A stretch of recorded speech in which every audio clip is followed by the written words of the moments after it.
भारत के इतिहास में एक ऐसा सूरज हुआ जिसकी चमक आज भी हमें रास्ता दिखाती है। आखिर कौन थे वो जिन्होंने इतने बड़े साम्राज्य के सामने सिर झुकाने से साफ इनकार कर दिया? चलिए आज जानते हैं मेवाड़ के उस महान वीर महाराणा प्रताप की गाथा को। ये कहानी सिर्फ एक राजा की नहीं है। ये कहानी है उस धरती की, राजस्थान की वीर भूमि मेवाड़ की। कहते हैं कि वहां की मिट्टी के कण कण में शौर्य बसता है और इसी मिट्टी ने जन्म दिया भारत के एक ऐसे अमर वीर को जिसने अपने स्वाभिमान को हर चीज से ऊपर रखा। जब भी महाराणा प्रताप का नाम आता है तो जहन में सबसे पहले क्या आता है? एक युद्ध, है ना? एक ऐसा युद्ध जो उनके जीवन का आप कह सकते हैं सबसे बड़ा, सबसे निर्णायक पल था।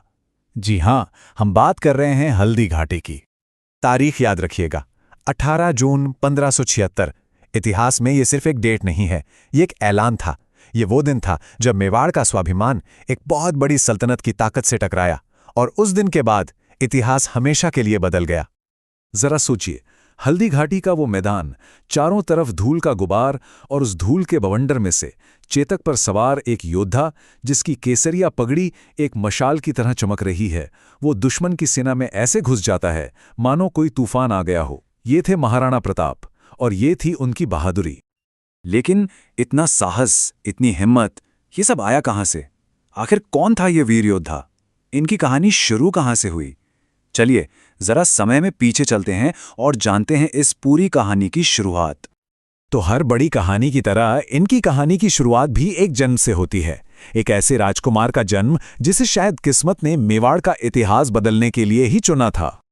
वो तारीख थी 9 मई 1540।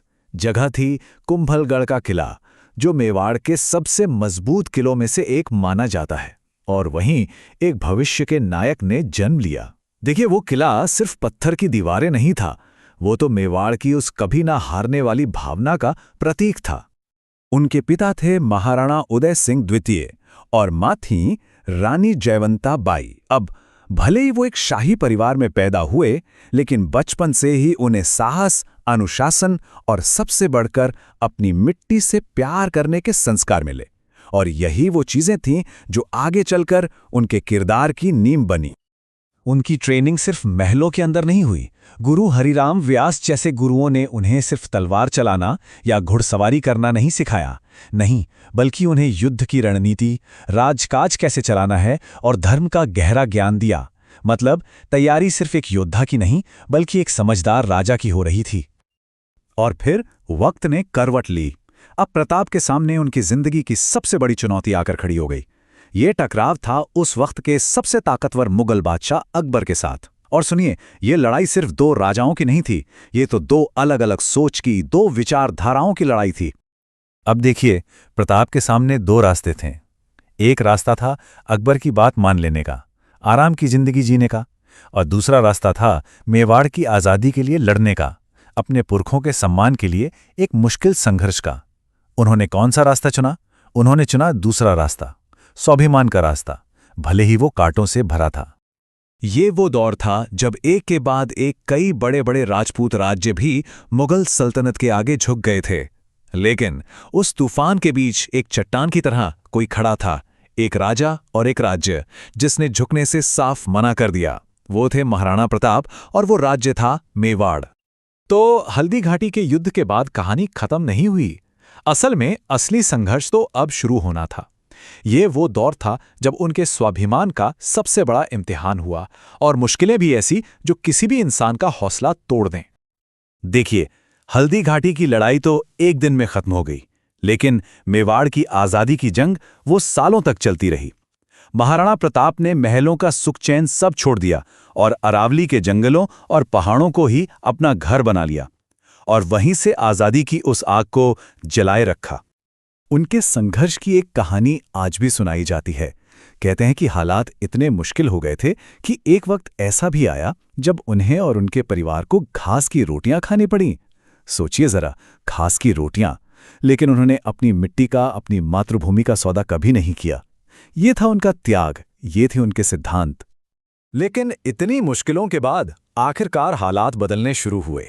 संघर्ष के वो काले बादल छटे और कामयाबी का सूरज निकला।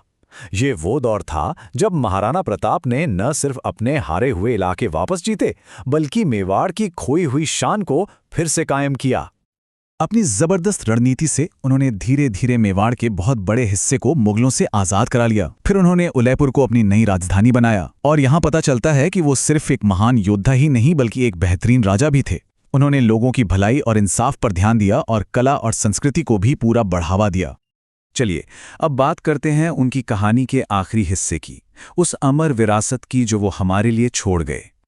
19 जनवरी 1597।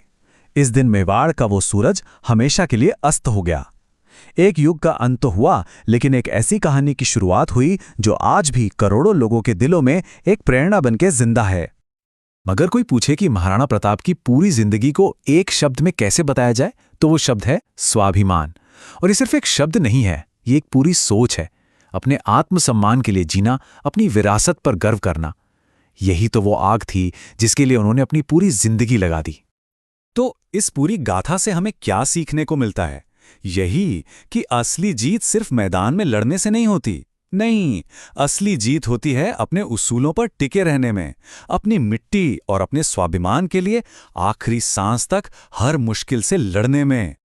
और आखिर में उनकी ये कहानी हमारे लिए एक बहुत बड़ा सवाल छोड़ जाती है। ये जो स्वाभिमान की विरासत है, ये आज के दौर में हमारे लिए क्या मायने रखती है? ये एक ऐसा सवाल है जिसका जवाब शायद हम सबको अपने अंदर ही खोजना होगा।